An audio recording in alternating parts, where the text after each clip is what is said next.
Hey Rebel Rouser, I'm Alan Voivod. This is Star Wars 7 by 7, your daily dose of Star Wars joy, and thank you so much for joining me for it. So this is our deep dive episode inspired by a different approach, which was installment number 4 from season 3 of The Bad Batch, and it's inspired by Crosshair and his particular story arc, which is a very particular one compared to his fellow members of The Bad Batch, but also one that parallels the development of the arcs for the regs, if you will. One of the big picture questions the Bad Batch series has considered from time to time is what happens to the clones when the Galactic Empire no longer requires their services? And the answers at that big global level are very bad things, basically. Like, they're essentially being disposed of. They're being treated like decommissioned objects of war. They're not being treated like persons. The Empire would just as soon, see them disappear off the face of the galaxy. And, this is kind of opposed to the majority of the Bad Batch, for example. Hunter has skills that could be put to use in civilian life. So does Wrecker, so did Tech for that matter, RIP Tech.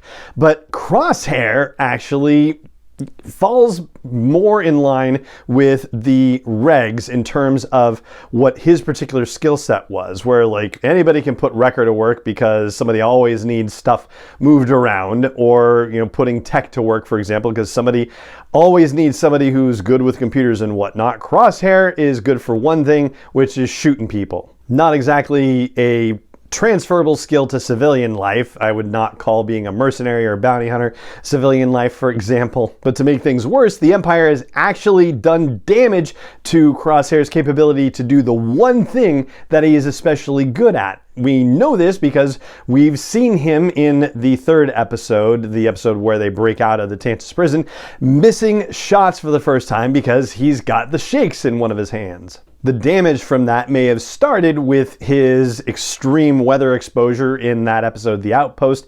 It may have continued and or been exacerbated by the interrogation that he was subjected to. That happened on multiple occasions, along with whatever his re-education situation was that Hemlock referred to in that same Shadows of Tantus episode. Not to mention the toxic gassing that he got when he tried to send a message out to the Bad Batch to warn them that the Empire was looking for Omega. Or the constant blood draws, or probably bad sleep and bad nutrition that he's been getting for months and months and months. And incidentally, it's no wonder that he tells Omega that maybe he shouldn't trust Emery Carr, because Emery Carr has been overseeing his interrogation sessions in some cases. But for everyone in the galaxy that he has made an enemy of, or who he considers to be an enemy, there's one person who is absolutely not on that list, never has been, never will be, and that's Omega. That is his one person in this galaxy.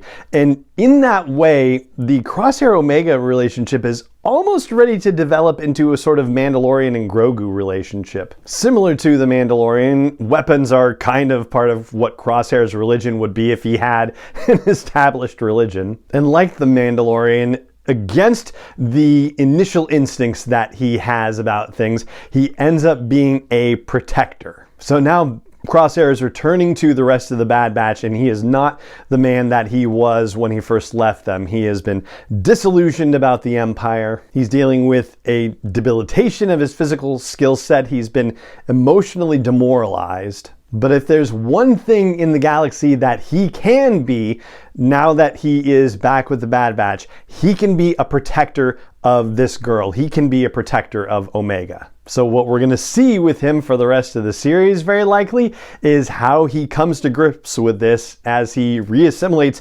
into his old Bad Batch party. But he's going to have to find a whole new way of living while he's at it. So yeah, there's going to be some growing pains around that.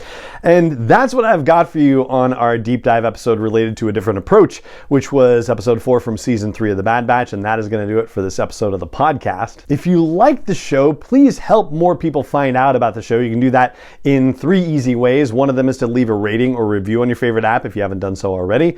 Another is to hit subscribe or like or follow or join, whatever the app calls it, if you haven't done that already. And tell a friend, tell 10, tell 2 friends so they can tell 2 friends, and so on and so on. And you can even help support the creation and production of this podcast, which would be a wonderful thing to do, and I would be so grateful for that. You can do that by going to patreon.com/SW7X7. That's the letter S, the letter W, the number 7, the letter X, and the number 7 to find out all about it. And it just remains for me to say thank you so much for joining me for this episode of the podcast, as always, and may the force be with you, wherever in the world you may be. 7x7 is not endorsed or sponsored yet by Lucasfilm Limited, Disney, or 20th Century Fox, and is intended for entertainment and information purposes only. Star Wars, the Star Wars logo, all names and pictures of Star Wars characters, vehicles, and any other Star Wars-related items are registered trademarks and/or copyrights of Lucasfilm Limited, or their respective trademark and copyright holders. May the force be with them. All original content is copyright by Star Wars 7x7. We hope you love it.